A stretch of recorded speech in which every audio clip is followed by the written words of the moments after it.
welcome to Two Dudes With Do. I'm Josh. I'm Shae. And today, you have heard it correctly. We are talking about bombs. That's right. We're probably on a watch Probably list at this somewhere. point, yeah. If they looked at my search history... Oh, yeah, by the way, did you start off like that? No. No? I completely forgot. Dang. Well, but can you guys tell? I mean, honestly. Yeah, we're talking about the Flash. You guys in the audio land can go check out the video land. well, you can actually dude, see at the this wall. perfect angle, you can't tell. It's very, very similar. And then I'm like, shibla. Yeah, it's a little bigger emblem when you don't have it, but yeah. So, we're talking about bombs, and like I said, we're probably on some watch lists. Honestly, yeah. After you look at at least my search history, you're like, this guy's onto something. This guy's doing something. I mean, I've looked up some... Bombs! Red Buck... Blockbuster? Yeah, bombs, Blockbuster, and then, of course, we're talking about, on another episode, we're talking about Gary Coleman. You're like, oh, that's conspiracy theory. You're like, that's a little weird. And then, if you go back further into my history, it's like conspiracy theories about this, JFK, all this kind of fun stuff. You're like, this is kind of all tying in a little weird. So, hopefully, they just, like, put me on a minor watch list, or, like, just watch him. I'm okay if they watch me a little bit. I'm not doing anything stupid. Typed in weird, interesting bombs. Weird, interesting. Yeah, if you guys go to Google and you type in weird, interesting bombs, you're going to see what Shae saw. If you type in craziest bombs, you're going to see what I saw. Exact wording was most interesting explosives. Well, there you go. And I said exactly craziest bombs. So if you guys look those up on Google, you'll start to see these things right now. But don't do that because that'll ruin the show. Yeah, don't do that. Please, that's why we're here. As always, you guys, we are here for your entertainment. Click through and watch some other videos. We're very interesting. Yes. I mean, this is about as interesting as we get, right? Explosive. Explosive. We're explosively interesting. We have an explosive personality. Also, today, special video, I wanted to point out here, and I'm going to do this real quick. So I'm going to break the internet here. He's breaking the rules! It's strange. It's strange. He just made these rules! Just the Worst Podcast. Got some stickers in. We are Patreon members of theirs now. We try and help them out. So they're gonna sit right here on our sticker wall of fame. Close enough. Yeah, I mean, you guys can't really see it. We're gonna adjust it later. But they're gonna be on the sticker wall. When I get stickers for new Patreons and new episodes and new podcasts, we'll stick them on there. And let me just break some episodes more. Just realized this is the back of my thing. So we got room. Yeah, we've got plenty of room, and this will be the sticker wall. Yep, that's the sticker wall. So as we get new stickers, I put that back perfectly. Just about. As we get new stickers, you guys, if you send us podcast stickers, they'll slap up there. We'll mention you on that episode. But yeah, we support the Just the Worst Podcast. Yep. Patty and Valentina, you guys are hilarious. You gotta check up on those guys. I know. They're very funny. They just did a episode 2 weeks ago about horseplay. I mean, it made me a little awkward. It made me a little uncomfortable. Let's just be honest. That's an at-home. That was one of those podcast. things like, you guys should. I mean, I listen to this in my car at work, and I listen to it on my headphones. And it's kind of weird when you're getting ready to check out and you're looking at a lady like, why would they do that? What? I'm sorry, debit. I asked, is that Ulster? Oh, yeah, it's all. But yeah, so it's like, it is a little weird. So, but they're very funny. They have great topics. They do a lot of good research. So you guys go check them out. Just the Worst Podcast. You can find them on Facebook, Instagram, all the places you can find podcasts, and Twitter. Yeah. That's all I have to say and this about it. video. Yeah, and this video, maybe the link will be at the bottom. Maybe. If you guys are just lucky enough. If I remember, because once again. And of course, if we get new stickers and they're cool enough, they're going to go on our cups. Yep. This is a very cool sticker. I like it a lot. It's going on my cup. So, until the water makes it come off, this is what it is. And of course, we're drinking new cups. And new dew. And new, ooh. Yeah, you see what I mean? Ooh. Yeah. Tastes like Doritos. It's not that bad. There's still. It's not good. We're drinking new Mountain Dew. I'm drinking this one. Which is the Kickstarter. This is Kickstarter Ultra, the Diet, which is what I have. It's supposed to be original dew flavored. No. This is just original dew flavored? No. Diet original dew. No. Oh, also, I have this. I forgot. I have to read this. Honestly? It says Joshua, but this was from Two Dudes With Do, so I'm going to change that. Two Dudes With Do, thanks for supporting the show. It means a ton to us. Please feel free to vandalize at will. So I have, I think, a couple more stickers at home. I will vandalize throughout chapter for you guys. That's Just the Worst Podcast. That was from Patty. Quick review on the new Dew. Really rough. I think MLK is better. We haven't had MLK in a while. I mean, honestly, it was really bad. It was bad. I don't want to drink it. That's that bad. What we did say was there's a little more caffeine content in it, so I think that caffeine's just making it kick a little bit. It's got some nuts in it. Definitely tastes a little bit like Frito Dorito to me. It don't taste good. You were right about that. That's rough. Let's get into the topic of bombs, because this is just blowing a bomb in my mouth. You want to go first, or should I? You go first. Okay. So, I'm sure you got the more interesting facts. We have some really fun bombs to go over. And here's what I did. I looked up craziest bombs, and I was like, I want to pick bombs that were just pretty unconventional. You guys may have heard of this, but most of you probably have not. The bat bomb. That's a good one. Bat bomb. Yeah. I want to feel, because of the time that it come out, I think they were a little influenced by Batman in this one. I can only hope. To be honest, though, is bat bombs were tiny incinerated bombs attached to, you guessed it, bats, that were developed by who else other than the United States to, during World War II in the hope of attacking mainland Japan. Yes. The whole idea behind this thing, they would attach incinerated bombs to bats. Now, when bats, well, let me just go through this real quick. Bats occur in large numbers. Of course, we all know that. 4 caves in Texas are each occupied by several million bats, just in Texas alone. A lot of bats. Second, bats can carry more than their own weight in flight, which is unlike any other bird. They carry more than their weight. Usually, they can carry their babies up to twins, maybe even triplets if you're lucky. Yeah, Third, bats hibernate, so you don't have to feed them part of the time. Yes. So it's not a big waste on money. And then fourth, bats can fly in the darkness, which means they can find secretive places to hide, which was the hopes of the whole thing. And obviously also have echolocations. Which is why they can see at night. The whole idea behind it was they would drop these bats with incinerated bombs on them, timed, by the way, timers. They'd drop them in Japan! They'd drop them in Japan at night so they wouldn't be seen. The bats would fly around all night, and then when the sun came out, they'd go in hiding, most likely to hide because they're dropping in mainland Japan, which is full of buildings. They'd find buildings to hide in that were dark. They'd go to rest there, and this is when it gets a little douchebaggy of America, but whatever. At that point, during the day, the timer would go off, set the bomb off, and cause mass chaos everywhere. Yes. Coincidentally killing the bat at the same time, but they're expendable. And torpedoes like...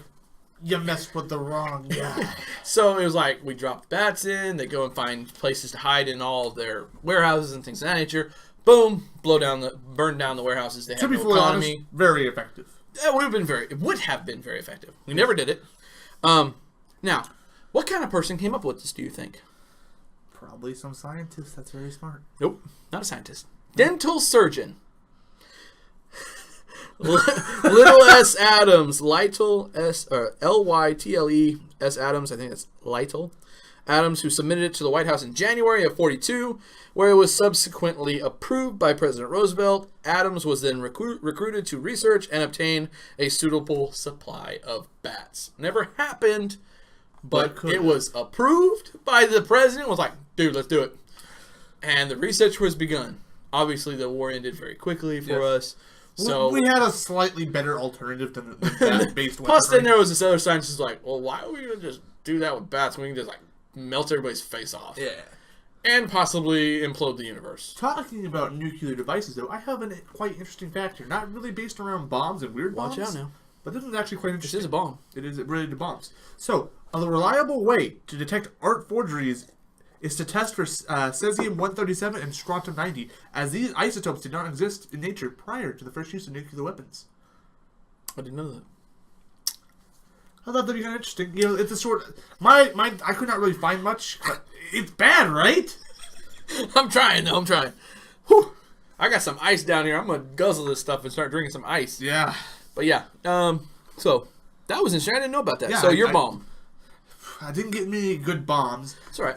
Because, well... I want the ones that you liked. Okay. So, the Tsar Bomb. I'm sure we've all heard of it. It's a very common bomb. I unfortunately have not. The Tsar Bomb was the biggest nuclear device ever that's been launched. Big, huge, massive. Massive. The best bomb. The most amazing bomb ever made. Just saying. Just saying. Sorry. And it was made by Mother Russia herself. Oh, the Russians were not a part of me getting elected. Just saying. They probably weren't. I don't know. Probably, I don't know. It's just too much. Massive bomb, biggest bomb, Russia. I mean, come on. It just screams Trump. Because obviously, you know, they had the nuclear race, they had the moon, you know, who go to the moon first? They had that race. Well, Russia won one of those. They're like our rivals, without being our rivals. Yeah, it's like that. It's like I hate those guys. Yeah. Sweat dripping. Who's going to the moon first? Anyways. So, interesting about the Tsar Bomb. It was a big bomb. 53 megatons of explosive worth of TNT. 53 megatons. Is a megaton bigger than a ton? Megaloop. So how much bigger would a megaton be than a ton? It's like, I didn't do math. I was told there would be no math. I was told there'd be no math. Anyways. So, big bomb. You know, I think most times at that time was about 6 megatons. Wow, that's huge. So big time difference. Big time. Like almost 10 times the size. They originally wanted to be 100. Oh, yeah. And they're like, you know what? Let's go this big. But then they realized, this might be a little bit inhumane. Half it. I actually don't have 100 million, maybe too inhumane. Maybe we just drop it down half. Yep. What happens then? Half? No, that's too much. 43? 47? All right, we can take 47. At that point, only half the world dies. That's cool. So, the reason why they wanted a bomb so I don't know why so I'm big... doing De Niro. I don't know.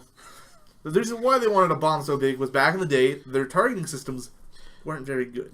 So they had the genius idea, if we can't aim it, let's just make sure it hits everything. Danny, stand up there about 100 yards. See if you can hit him with an arrow.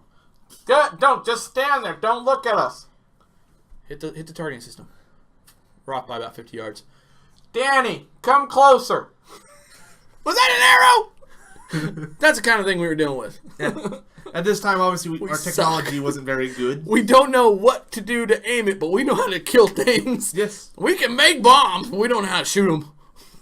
It's better now. There was a good chance they shot that thing up and it came right back down. Yeah. Where's it going? I know they fired it off somewhere in the ocean. And another interesting fact about the Tsar Bomb, it was so big. People that watched the Earth for earthquakes, it went around the Earth 3 times to be detectable. Wow. Big bomb. That's a big bomb. That's a big bomb. Train go boom. Train go boom. By the way, I don't know. I didn't tell you this when I wrote this in my notes. Like we should do bombs. I said craziest bombs. ... Train go boom. Earth go boom. Earth go boom. Earth go boom. That's funny. Yeah. Oh, insider joke. Go back. Go back. Go back. We can't goof off. That's audio podcast land. Sorry. Go ahead. Is that it about the Tsar Bomb? About the Tsar Bomb, mostly. But I have a little bit more of an interesting fact. They never used this bomb, correct? Other than to test it. They never dropped it anywhere. Good call. Only in the ocean. Good call. I mean, just... We still got one somewhere out there. Like we can shoot it. Yeah. I think there's a Bush guy. I tell you what. Sometimes I thought about pushing that button, but I didn't know what it would do. Not to hate on Bush. But Bush, they have oil. Wait a minute. Hold on. Don't push the button. We gotta go get that oil. There is some terrorists out there. I don't know where to find them. They're probably in holes. About 150 feet deep or so. We can get to them with the pump. Ah! All right, let's get off the top. Sorry. We're getting off the topic. Sorry, guys. It happens, It's us. guys. It was a good line. So it was way open. Most of my interesting facts are about actual nuclear weapons because that's what I was able to find in my 30 minutes of research. So, an atomic bomb cameraman ripped his safety goggles a split second before the bomb exploded. This is a nuclear weapon, obviously. Right. He immediately covered his eyes with his hand, and he saw his hand's bones through his closed eyelids, just like an X-ray. Whoa! That would be crazy! That would be crazy. Tanner Taylor, his grandfather was actually on the boat that deployed one of the hydrogen bombs. Oh, yeah? And he could see through his hand, too. It was crazy, he said. I didn't get a chance to talk to him about that. I wanted to today, but we were just so busy. Yeah. So the Tsar Bomb. Good thing we never touched it. It's a good thing we never touched it. We tested it, we're like, whoa. It didn't implode the universe, but we should stop. Yes. And what if they'd have tried a 100-ton one?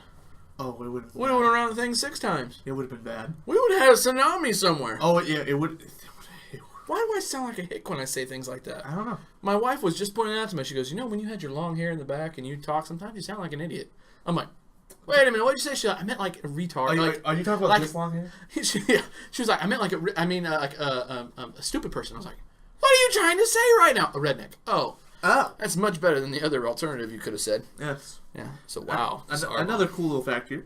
In 1962, the U.S. Air Force blew a hydrogen fusion bomb in space. It turned the atmosphere green and blue, which could be seen for hundreds of miles. They blew it up in space? They blew it up in space. space. Sorry, there was a big boom by my house. That's creepy sounding. Yeah. I don't know what that was. In the episode we talked about Paul! You know what? That's going to come up on Paranormal Activity. That's an episode coming up soon. Oh, yes, it is. So, yeah. Wow. Okay, so they blew it up in space, and just for the fun of it? Yeah. Let's see what it did. See what would happen. Let's see what happens if the atmosphere implodes on itself. Let's see what happens. Yeah. People are stupid. Let's just start with that. Yeah. Real quickly, I've got one. You ever heard of the military Dolphin bomb? No. Please, no. I had to talk about this because we are the Legion of Dolphins. No! They did. A military dolphin is I can't say this word. It's the technical word for dolphin. For military uses. The United States and Russian militaries have trained and employed oceanic dolphins for several reasons, such as military dolphins have been trained to rescue lost divers or to locate underwater mines. However, the U.S. Navy openly trains dolphins and sea lions under the U.S. Navy Marine Mammal Program, which is based in San Diego, California. Military dolphins were used by the U.S. Navy during the First and Second Gulf War. About 75 dolphins are in the Navy's Marine Mammal Program. Did you know that? I did not know that. I didn't know we even had a marine mammal. The Russian military is believed to have closed its marine mammal program in the early 1990s. In 2000, the press reported that dolphins trained to kill by the Soviet Navy have been sold to Iran. Because there's so much water in Iran. Dude. Due to the secrecy of such practices, rumors of military dolphins include training them to lay underwater mines, to kill enemy combatants, or to seek and destroy submarines using kamikaze methods. That's amazing. One cheer for the dead dolphins that tried. Hats off. There have been several speculations about the potential developments of sophisticated equipment such as poison darts, sonar jamming devices, and so on for dolphins, and about combat between dolphins of other both superpowers. The U.S. Navy denies ever having trained its marine mammals to harm or injure humans in any fashion or to carry weapons to destroy ships. Those are just rumors, unfortunately. During World War II, Project Pigeon, after yours. Okay. So that was the dolphins. So we're not 100% sure if it happened because the U.S. Navy will deny. They'll deny a lot of things. Yes, they will. I think it happened. Dolphins are smart. They're very smart. I think they really used them to lay mines, honestly. I mean, that wouldn't be anything. Kamikaze a little out there, but I think they tried it with one. They're like, what if we just gave him one that would implode on whatever he touched? Yeah. And just send him out of a submarine. Poor dolphin. Poor dolphin. Dolphin go boom. Dolphin go boom. So, as I said, most of my facts aren't about the bombs themselves. Josh is more of the crazy. Mine's more of the realism. Hey, this could have happened. So, in 1961, the U.S. Air Force accidentally dropped 2 nuclear bombs on North Carolina, each with more than 250 times the destructive power of the Hiroshima bomb. Time out. Mm-hmm. They dropped these bombs on North Carolina? They dropped these bombs. On ourselves? There's nobody really out in North Carolina. Let's try it out. But neither of them exploded. The ship, the plane that was actually, it crashed out of the sky. With 2 nuclear bombs, 250 times more powerful than the Hiroshima bomb. How stupid are we? They discovered one of the nuclear weapons had landed in a field with its deployed parachute tangled in the branches of a tree. The second bomb had anything but a soft landing. It became entombed after striking the ground at nearly 700 miles per hour. It was one low-voltage switch that actually saved it from detonating. We almost had 2 nukes go off at North Carolina. And I think Vsauce described this perfectly here. The reason why those switch bolts, the low voltage switch turned it off, is the reason why they don't have a bay where North Carolina is today. It would have blown all of North Carolina away. Well, if you look at Hiroshima, Nagasaki, and Chernobyl, they're just now starting to get rehabitable. Not for humans. Chernobyl is not ready to go back to 23,000. No, I mean not really, but yeah, but I mean you can enter in Chernobyl. There are soft spots where you could live again, but it's not very good for the land or anything. They're still having a bunch of lot of animals though. A lot of animals are surviving very well in Chernobyl because we're not there. But Hiroshima and Nagasaki are just now becoming, again, not even close to what they used to be, but they're still there. Yeah. They're starting to be habitable again. It's crazy. We're stupid. We're stupid. I mean, that was overkill. We got pissed off. We said, you wrecked my boat. Yeah. Anyways, is that what you have for that one? Basically, yeah. I'm sorry, that was just stupid. Why? They had them sending to North Carolina, or that's where they fell? They were transporting them, and the plane crashed. Jeez, many crickets. So stupid. All right, on to the World War II Pigeon Project Pigeon. Now, this one I did specifically for this the Sofa King podcast. I've listened to them, and of course, if you know anything about Sofa King podcast, you know there's a pigeon lord that is above them, or as commonly known, Project Orcon for Organic Control, was an American behavioralist P.F. Skinner's attempt to develop a pigeon-guided missile. That's right, pigeon-guided missile. Yep. The control system involved a lens at the front of the missile projecting an image of the target to a screen inside, while a pigeon trained by operating conditions to recognize the target pecked at it. When he recognized the target, he would peck at it. Beautiful. As long as the pecks remained in the center of the screen, the missile would fly straight. But pecks off-center would cause the screen to tilt, which would then, via connection to the missile's flight controls, cause the missile to change course. 3 pigeons were to control the bomb's direction by majority rule. So, like, 1 pigeon, probably not good enough. 3 of them, 2 of them got to be going the right way. Somewhat. Although skeptical of the idea, the National Defense Research Committee was nevertheless contributed $25,000 to the research because we don't know how to spend money. Yep. However, Skinner's plans to use pigeons in the Pelican missiles were apparently too radical for the military establishment. Although he had some success with the training, he could not get his idea taken seriously. No. Honestly, I thought it would go through. The program was canceled on October 8th, 1944, because the military believed that further prosecution of this project would seriously delay others, which in the minds of the division have more immediate promise of combat application. Project Orcon was revived in 1945 by the Navy and was finally canceled in 1953. We, as a human being, are pretty stupid. Yep. But we're like, what if we could figure out a way no human has to feel bad about using these missiles? No. I mean, I can see it, but I can also see that it's really stupid. Oh, yeah. Like, well, 3 of them will peck at the right thing. How do they know? I mean, you're going to train them to It's a pigeon. You're going to train them to peck at people? Like, when you're on a screen here, hey, when you're on the screen here, peck at the guy. No, not the seed on the ground. Exactly. Doesn't work. No. Just doesn't work in any facet. So I actually found out how big the mushroom cloud of the Tsar Bomb was. Oh, good. So, the Tsar Bomb had a mushroom cloud over 40 miles high, with the base of the cloud 25 miles wide. 40 miles wide, high.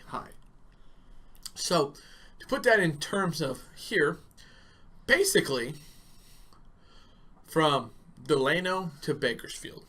Yeah. High. Whoa! We made a mistake. Imagine they drop these where we live, like right here, the entire valley Covered. gone. Gone. I mean, even if it just blew up in one spot and just created the smoke alone, we're screwed for days. Let's be fully honest here. If that bomb dropped off California to be off the map. Let's be fully honest. I mean, honestly, it probably would knock us off the map. It'd probably make a hole big enough to where the water to flow in, and it would just fill it like a big lake. Yep. The mountains would live, but they'd have to deal with the oversplash of radiation. That's crazy. Are there any other bombs we need to discuss on camera here? Talking about radiation, I did find another interesting fact looking into that list. So say there was a nuclear bomb that went off. If you shed your most outer layer of clothes, you would effectively reduce your chance of getting radiation poisoning by 90%. In the event of nuclear holocaust, everyone get naked. Yeah. That's Because, crazy. the nuclear, all that radiation, take off your clothes, because now your clothes are all radiated. Huh. And you have a good chance. You probably won't have as much radiation That's crazy. problems. That's crazy. Yeah, it's so cool. It's just interesting what we can find out when we mess around with nature. Yeah. So as the people that we are being Patreons today of, they would say, we're just the worst. Hey. Oh, I stole their tagline. I'm not Don't stealing. sue.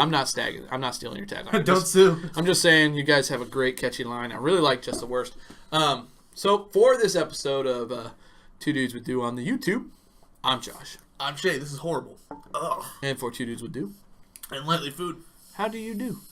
I want this dew out of my house. We changed it up a little bit. It's bad, guys. Whoa, ho, ho, ho! Drink dew every day. Except for this one. Don't get this one. I realize, guys, in the middle of editing, we didn't say what you should like, so why don't you like this video? Maybe even hit a comment, or even subscribe, or hit the little notification bell. All these things help us in Studio to do. Also, share the video. We need us, to be out there as much as possible. If you ever want to see more of us outside of YouTube, we have all of our social medias going from Facebook all the way to Patreon. Thank you guys for watching. Until next time, we will see you later.